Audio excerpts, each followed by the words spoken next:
За сайн байцгаана уу Золбоо ТV-ийн та бүхэндээ энэ өдрийн мэндийг хүргье. Тэгэхээр Ким Су Ян жүжигчин хэвлэлийн баг хурал хийсэн. Та бүхэн бүгдээрээ тэр хэвлэлийн баг хурлыг үздэсгэсэн байх. Дэлхийд даяар л үзэх шиг боллоо. Миний анзаарснаар монголчууд дийлийнх нь Ким Су Ян жүжигчний талд байх шиг байна. Хүүе наа залуугаа одоо зүгээр орхичооч ямар ядаргаатай бэ? Солонгосчууд чи ямар амир нэхэл хатуутай улсууд вэ? Бас нэг залууг амиа хорлохын үдчиж санаа намрах гээд байгаа юм уу? Одоо зүгээр орхичиж болдгоо юм уу? Гэхдээ үерхээл үздэй ямар сүртэй одоо болцоогооч гэдэг юм те. Ким Су Яныг өмөрж байгаа комментууд сэтгэлдлийг маш их анзаарч харсан л да. Харин эсэргээрээ солонгосчууд Ким Су Ян жүжигчнийг буруутгаж байгаа. Хэвлэлийн баг хурал хийгээд дуусны дараа үнэлэмж нь бүр буурсан. Энэ бол ёстой худлаа залуу байна. 90% хүмүүс буруутгаж исэн бол хэвлэлийн баг хурал дуусны дараа бараг 99% солонгосчууд Ким Су Ян жүжигчнийг буруутгаж байна. Тэгвэл яг одоо бүгдээрээ өөрсдийнхөө бодлыг түр аргашаа тавиад мэрэгчлэтнүүд өмгөөлөгч хүмүүс Ким Су Яны хийсэн хэвлэлийн баг хурлыг хэрхэн харсан байна? Ямар дүгнэлт хийсэн байна? Би та бүхэндээ орчуулж уншиж өгье. Хасо Жон гэх өмгөөлөгч эмэгтэй ингэж ярилцлага өгсөн байна. Ким Су Ян хэвлэлийн баг хурлаар 2 баримт ил гаргаж тавьсан. Энэхүү 2 баримт нь шүүх хуралд хэрхэн нөлөөлөх вэ? Харцгаая. Хамгийн ихэнд гаргаж тавьсан баримт бол Катугаар өгөлцөж авалцсан мессежийн он сарыг нь сольчихсон байсан гэж ярьсан. Бас Ким Сэ Рүний өөрийнх нь бичсэн мессеж биш байна гэсэн тайлбарыг өгсөн. Тэгвэл мессежийг эвлүүлсэн, зохиож бичсэн гэдгийг хэн нотолсон юм бэ? True Baum мэдүүлэг шинжилгээний төвөөр шалгуулсан юм байна. Энэ байгууллага нь Сөүл хотын сочууд үүрэгт байрладаг бөгөөд мэдүүлгийн үнэн зөв байдлыг бодиттой төвийг сахисан байдлаар шинжилдэг хувийн мэрэгжлийн шинжээч үйлчлэгээний газар юм байна.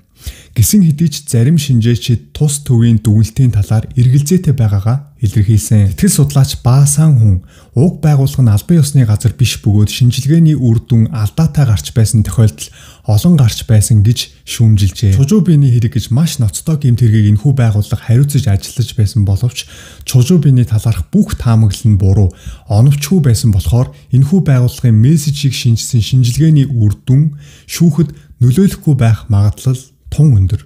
Шүүх хурлаар таамаглал дэвшүүлсэн баримтаас илүү тодорхой баримт илүү хүчтэй нөлөөлдөг. Ким Су Ян хэвлэлийн баг хурлаар 2 баримт ил болгож тавьсан. Хамгийн ихнийх нь юу байсан бэ гэхээр ар гэр бүлийнх нь гаргаж тавиад байгаа энэ мессежүүд нь засвар орсон байна. Тэгэхээр энэ ил болгож тавьсан баримтууд нь засвар орсон байна гэдгийг хэн нотолсон юм бэ гэхээр True Baum мэдүүлэг шинжилгээний төв хувийн байгууллага зүгээр тэр мессежүүдийг нь хараад за ямар ч энэ засвар орсон байх шиг байна. Энэ Ким Сэ Рүний бичсэн мессеж биш юм шиг байна гэд өөрөө зүгээр гарын үсэг зураад өгсөн байхгүй. Та бүхэндээ амархан ойлгуулъя.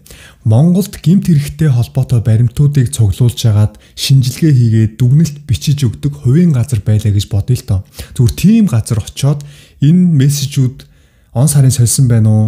Нэг хүн бичсэн байна уу? 2 хүн бичсэн байна уу? Шалгаад өгөөгээд тийм хувийн газраар дүгнэлт хийлгүүлээд гарын үсэг зуруулаад энэ олон хүмүүсийн өмнө дэлгэцсэн байхгүй юу Ким Су Ян. Харин эсэргээрээ талигаач Ким Сэ Рүн охины ар гэр бүлд нь юу байгаа вэ? 5 гар утас нь байгаа. 4 ноутбук нь байгаа. За тэгээд өнөөдрийг хүртэл гаргаж тавьсан өчнөө олон баримтууд байгаа шүү дээ. Мессежүүд, хоорондоо харилцаж исэн мессежүүд, зураг, бичлэг гэдэг. Тэгэхээр шүүх хурал болоход шүүгч энэ 2 талын альнийх нь үгийг илүү сонсох бол хаасаж өмгөөлөх шилжин л та. Ким Су Яны гаргаж тавьсан энэ баримт бол шүүх хуралд тийм хүчтэй нөлөөг үзүүлэхгүй гэж хэлсэн байна. Ким Су Ян жүжигчний талаас Ким Сэ Рүн охины ар гэр бүл болон YouTube суугийг шүүхэд өгсөн штэ. 2 хэргийг тохож шүүхэд өгсөн байгаа. Хамгийн нэгдүгээрт Хёнгса Косу эрүүгийн хэрэг үүсгэсэн. Хоёр дахь юм бол Сумбэ Су гинэ. Энэ нь болохоор юу гэсэн үг вэ гэхээр миний нэр төрд халтсан. Нэр төрд халтсан учраас хууль заасны дагуу хохирлоо нөхөн төлөвлөхээр шүүхэд хандан хохироогчд нэхэмжлэл гаргахыг Сумбэсу гэдэг юм байна. Тэгэхээр хэдэн төгрөг нэхэмжилсэн бэ гэхээр 12 тэрбум вон нэхэмжилсэн шүү дээ. Тэгвэл Ким Су Яны талаас энэ нэхэмжилсэн 12 тэрбум воно шүүхтэд авах боломж хэр өндөр байгаа юм бол бараг боломжгүй гинэ. Яагаад вэ гэхээр ховын цаашаа худлаа миний нэр төрд халтсан гэдэг нь заавал нотлогдох ёстой. Энэ зураг нь ийм засвар орсон. Тийм учраас миний нэр төр талцсан. Энэ мессежүүдийнх нь он сар өдрийг нь сольсон. Тийм учраас миний нэр төр талцсан. Энэ бичлэгийг ингэж засч ард иргэдэд худлаа мэдээлэл тараасан учраас би нэр төрөөрөө хохироод наа. Энэ бүгдийг нотолж ээж 12 тэрбум воно авах боломжтой болно гэсэн. Өмгөөлөгч хэлэхдээ эндээс анзаараад харахад ч гэсэн шүүгч Кимсэрүүн охины ар гэр бүл болон энэ YouTube сувгийн талд орох магадлал тун өндөр байна гэж байгаа байхгүй юу. Яагаад вэ гэхээр Кимсэрүүн охины ар гэр бүл нь эргүүлээд Ким Су Хёныг шүүхэд өгч болно. Ямар хэргийг тохож шүүхэд өгөх вэ гэхээр миний охины нэр төр талцсан. Би охиныхоо нэр төрийг сэргээмээр байна. Хичнээн миний охин амиа оруулсан ч гэсэн би охиныхоо нэр төрийг сэргээж авнаа. Яагаад вэ гэхээр охинтой минь үерхсэн нь үнэн мөртлөө үерхээгүй гэж худлаа ярьсан шүү дээ. Ким Су Хён худлаа ярьснаас болоод Кимсэрүүн ард иргэдээсээ маш их шүүмжлэлийг сонссон. Нөө селф Хёнэ гэж ярьдэн шүү дээ.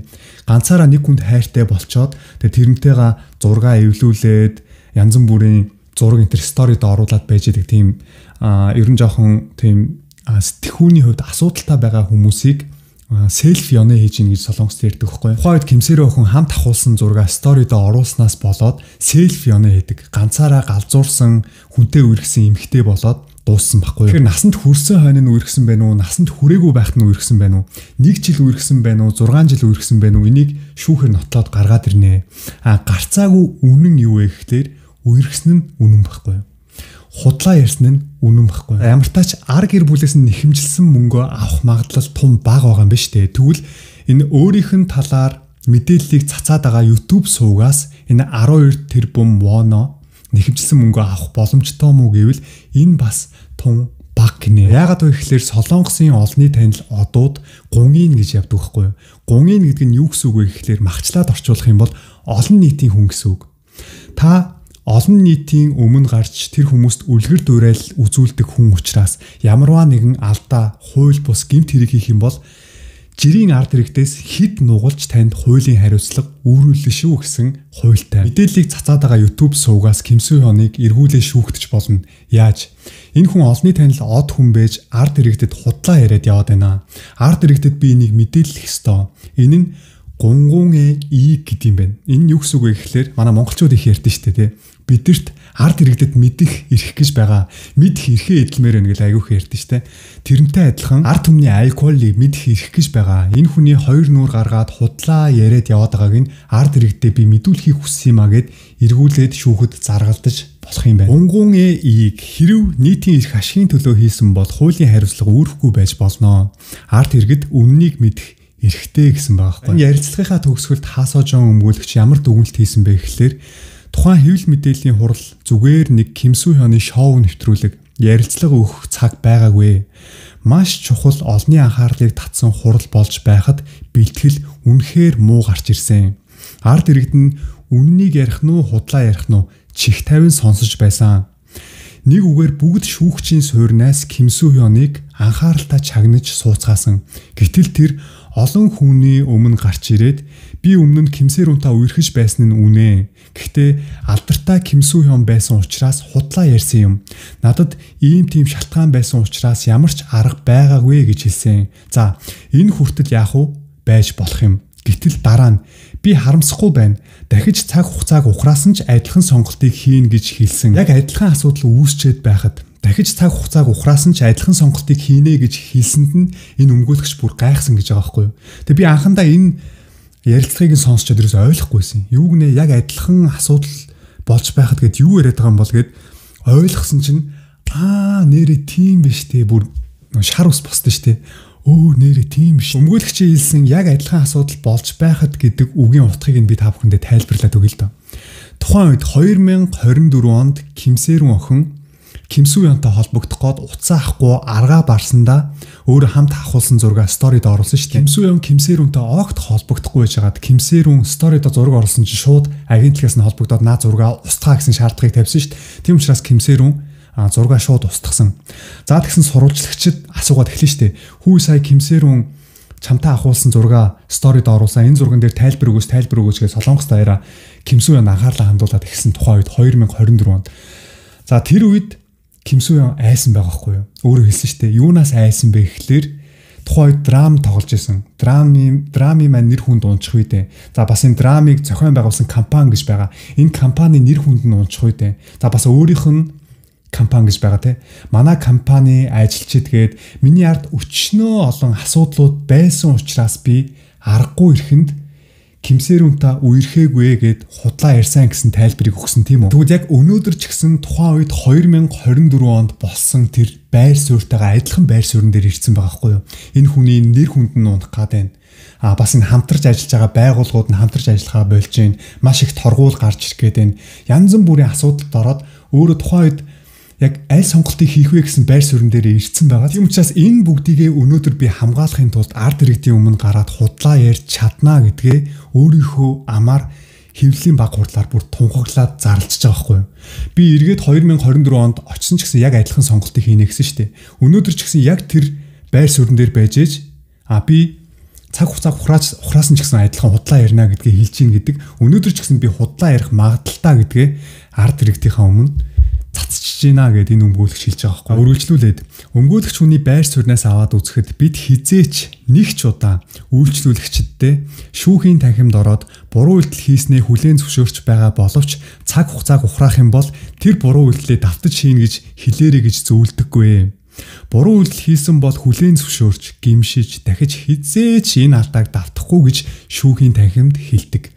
Тэгж хэлж байж шүүгч тухайн хүний үгийг хүлээж аван шүү дээ. Давтан гэмт хэрэг үйлдэхгүй юм байна гэж итгэнэ. Гэтэл Ким Су Хён би буруу үйлдэл хийсэн боловч цаг хугацааг ухраасан ч тэр үйлдэлээ давтаж хийнэ гэдэг нь одоо ч гэсэн худлаа ярих магадaltaа гэдгээ өөртөө итгэлтэйгээр олонний нүдэн дээр зарлаж орхисон. Тэгвэл өнөөдөр Ким Су Хёнд хэн итгэх юм бэ? Мэдээж өөрийн асуудлаас болоод худлаа ярьлаа гэд алдартай хүн хуулийн хариуцлага үүрэхгүй. Гэхдээ ард иргэддээ маш буруу үйлдэл хийж байгаа. Итгэж байсан хүн нь урвсантай адилхан. Тийм учраас гарч ирээд чин сэтгэлээсээ уучлалт гуйх нь зөв байсан. Талигаач Кимсэрүүнч ялгаагүй өөрийнх нь хэлсэн худал үгээс болж маш том шарах хүн цохилтыг авсан байгаа. Тэр зурагнаас болоод ард иргэд талигаачийг шүүмжилсэн. Нэг үгээр Ким Су Хёны үгэнд итгээд Кимсэрүүнийг шүүмжилсэн. Тийм учраас Кимсэрүүнаас ч уучлалт гуйх нь зөв байсан. Эхлээд өөрийнхөө үйлдсэн буруу үйлдэлүүдээс чин сэтгэлээсээ уучлалт гуйгаад гимшиж байгаагаа хэлээд дахиж алдаагаа давтахгүй гэж хэлээд дараа нь ийм тийм асуудлуудаа ярьсан бол арай дээр хэвлэл мэдээллийн хурал болох байсан гэж энэ өмгөөлөгч дүгнэлт гаргасан байна. Тэгвэл яг одоо бүгдээрээ Ким Су Хён хэвлэлийн багуурал хийж яхад яг лайв хийж яхад нэгэн өмгөөлөгч залуу тэр лайвыг нь үзээд реакшн хийсэн байна. Тэр бичлэгийг нь бүгдээр хамт үзцгээе. 저와 고인은 5년 전 눈물의 여왕이 방영되기 4년 전에 1년여 정도 교제를 했습니다. нэг жил биш үсттэй. 제가 말하는 것들을 믿지 못하겠다고 하셔도 이해가 됩니다. бүх үннийг хэлэх хэрэгтэй.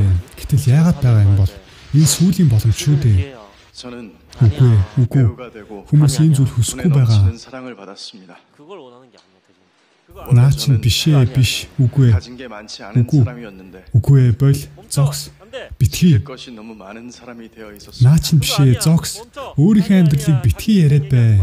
눈물의 여왕이 방영되고 있을 때도 үгүй драма битгий яар. 주연배우로서 үгүй 지켜야 할 것들이 참 많았습니다. наадах чин биднэрт ямар хамаатай юм бэ? Бид нар мэдхийг хүсэхгүй байна. 작품에 үгүй 모든 것을 걸고 үгүй. 있는 제작사 그리고 우리 회사 식구들 тэр чин өөрийн чин хувийн асуудал шүү 어떻게 дээ. 되는 걸까?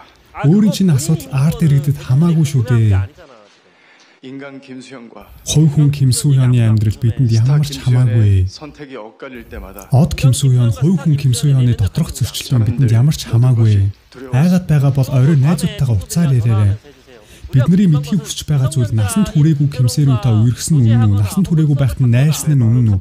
Хоорондоо харилцсан мессежийн талаар л мэдмээр байна. 내 마음대로 할 수 있을까? Олны танил од болохоор айсан гэдэг чинь өөрийн чинь асуудлаа. Яагаад бусдад нэлцаах гээд намайг ойлгооч гэж гуйх гээд байгаа юм уу? Болохгүй. Насанд хүрээгүй байхад нь үерхсэн бол үерхсэн гэд ёс суртахууны хувьд шүүмжлэл авъя гэд хоёрт үерхээгүй бол яагаад тийм мессежүүд явуулсан юм? Жишээлбэл Кимсэрүү надад үнэхээр сайн байсан болохоор тийм юм болсон юм гээд ч юм уу. Тийм тайлбар хүлээгээд байна. Наа чин бишээ биш. Тийм юм ярих хэвээр. Олон дэлгэцсэн мессежүүдийг тайлбарлах хэрэгтэй. Санаа зовох, өөртөө санаа зовж байгаа биз дээ. Галзуурах нь. 지금 내가 하는 말들이 тийм ээ. Ингэвэл бас л муу үр дүн гарна. 또 안 좋은 결과가 돌아온다니까. 이런 조언을 해주시는 분들도 있었습니다.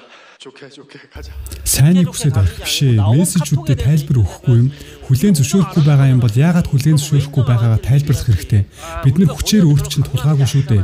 Олонний танил олонд нөлөөлөгч ютубер хүмүүс тусалдаг манай байгууллага руу хандаарай Ким Су Ён та. 사생활이 이렇게까지 폭로되는 일은 Хувийн амьдрал чинь олон цацагтахаас өмнө төрүүлээд асуудлаа шийдээд гэмших хэрэгтэй байсан.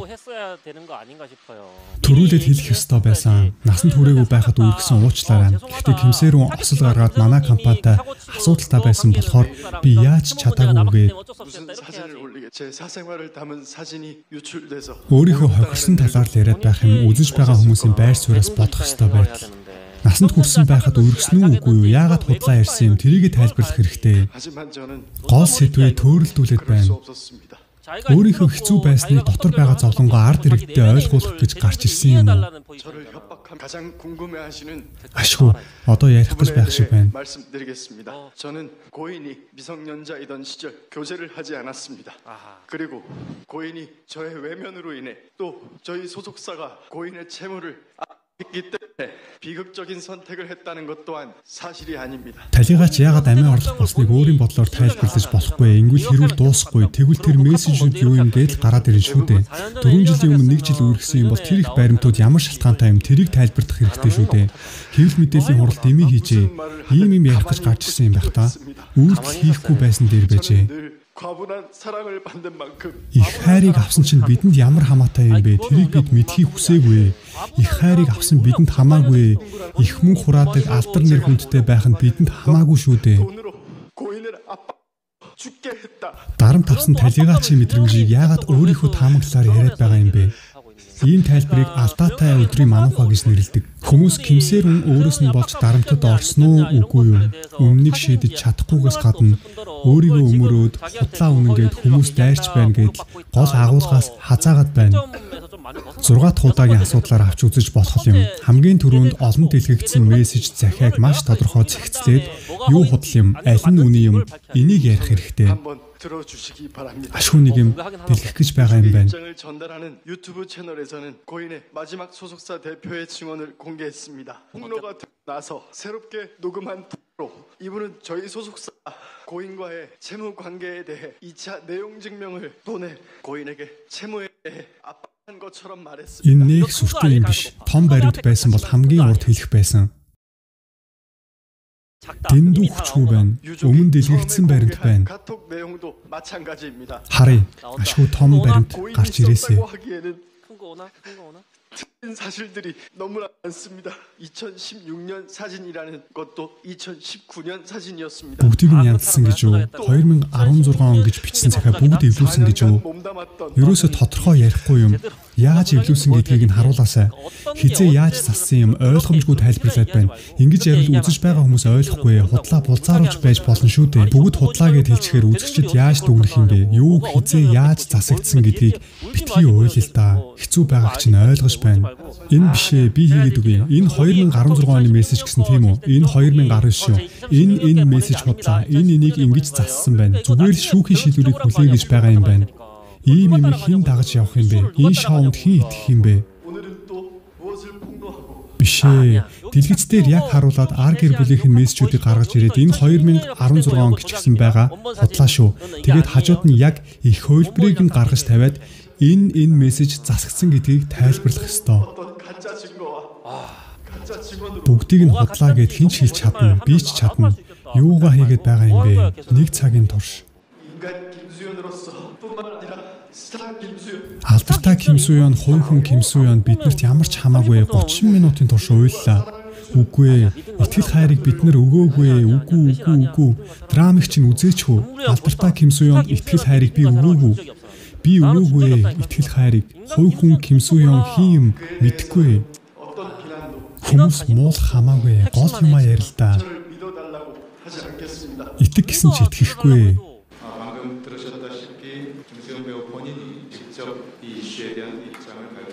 Товчхондоо алдартай Ким Су Ёнд их хэцүү байлаа гэдгийг хэлээд орчхож байгаа юм те.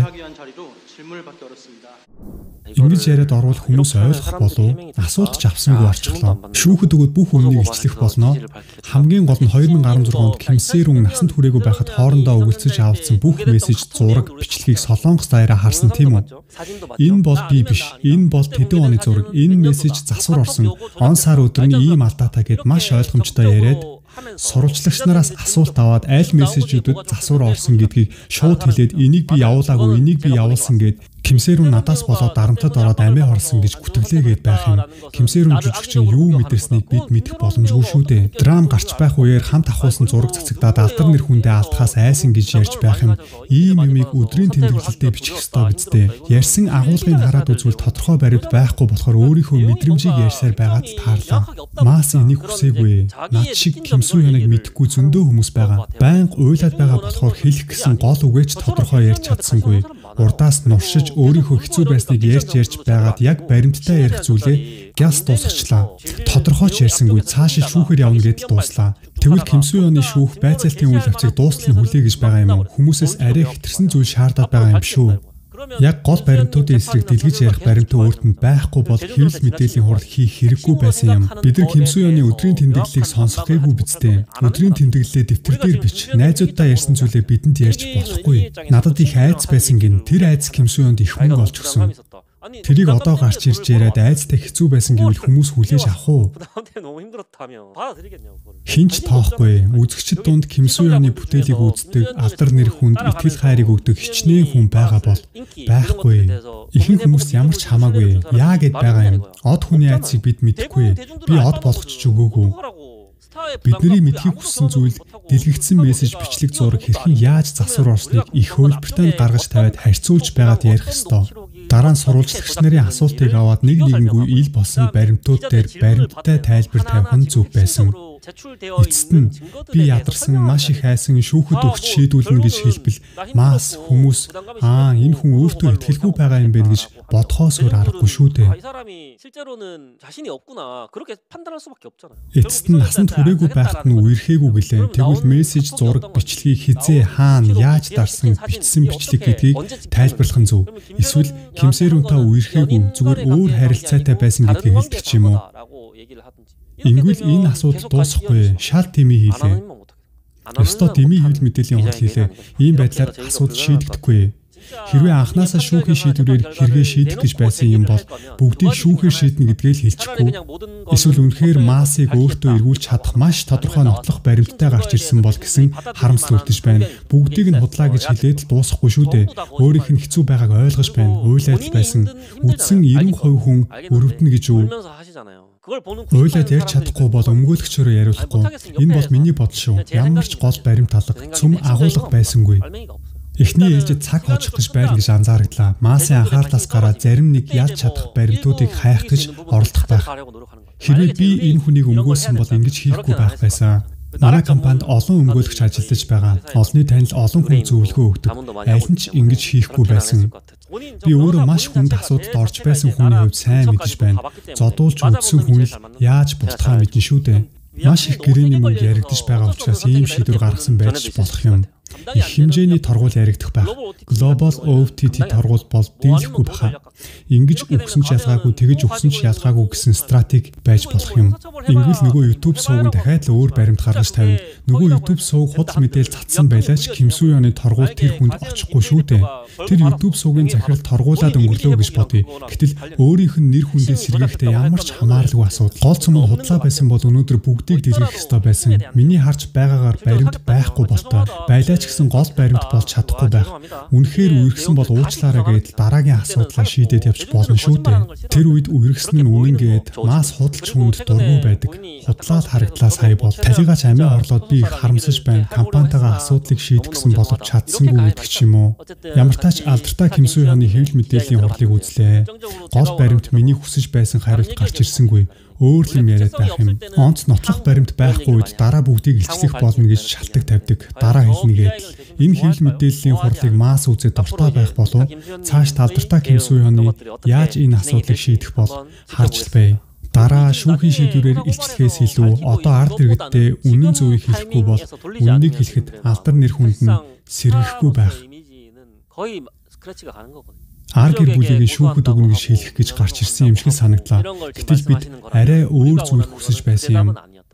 Өнөөдөр үнэхээр сайхан боломж байсан. Харамсалтай байна. Маас ийм боломжийг байнга өгөөд байхгүй. Нэгэнд хит нэг талдаа гарчихсан бол дараа нь үгийг нь сонсохгүй шүү дээ. Энэ бол дэндүү ард иргэдээсээ өөрт нь анхаарахыг шаардсан үйлдэл боллоо. Бид нар Кимсү Хёныг хараад араас нь юу болсон яасан хэлсэн гэдгийг нь мэдээд явахгүй шүү дээ. Ийм боломж байхгүй. Энэ бол өөрийн чинь хит хувиа хичээсэн бодол байна. Өнөөдөр зүгээр л уучлалт гуйгаад алдаа байвал хүлээн зөвшөөрөөд хол харах ёстой байдал харамсалтай байна.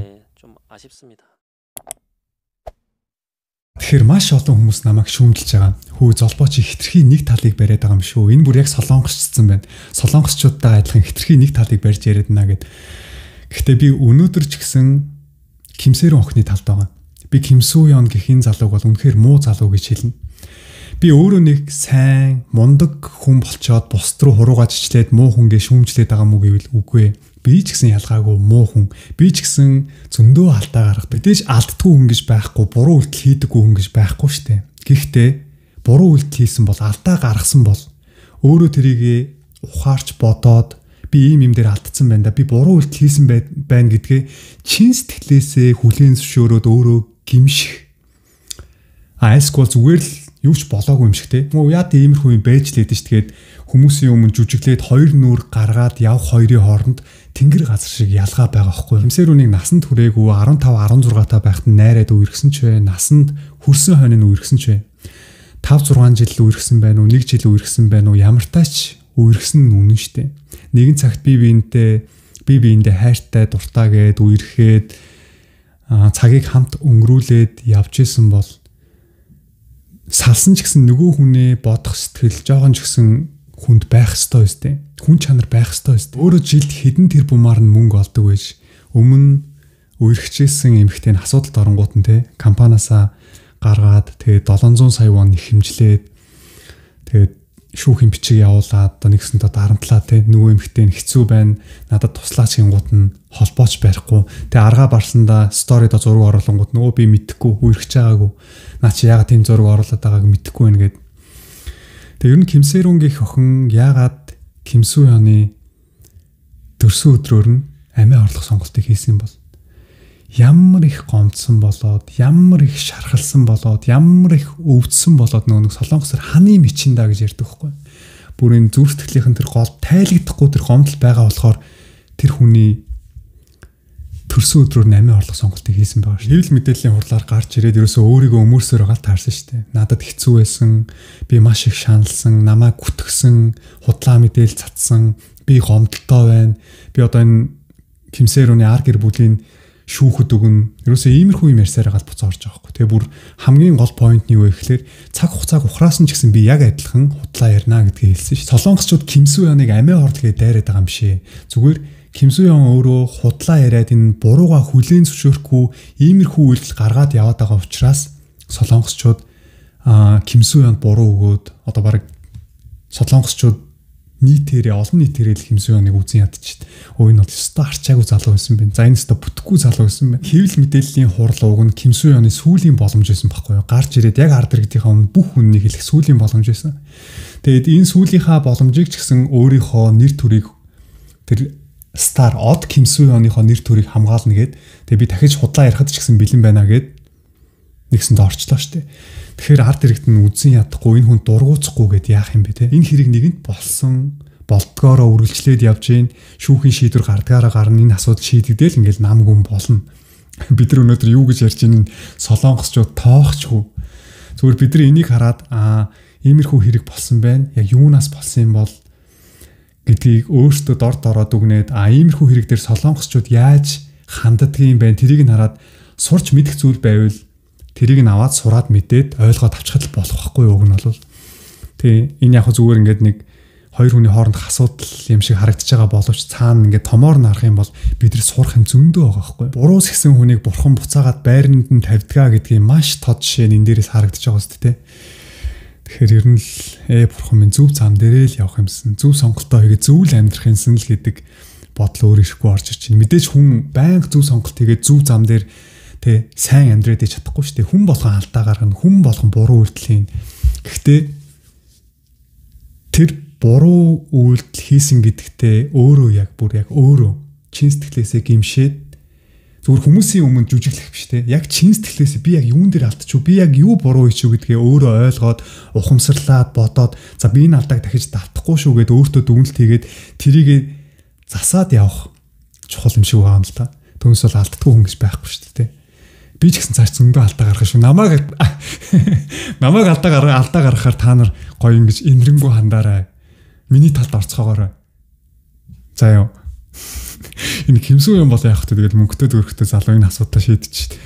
Золбоо нь өрөвдөлтөд мөнгөгүй залуу шүү. Тэгэхээр та нар намайг алдаа гаргахаар та нар өстой яах нь харна. Миний талд орох нь үгүй. Тэгээд өнөөдрийн минь нэвтрүүлэгтээ хамт байсан үзэгчид та бүхэндээ маш их баярлалаа. Тэгвэл залбаа тэгээд дараагийн хавчлагаар уулзлаа. Бай.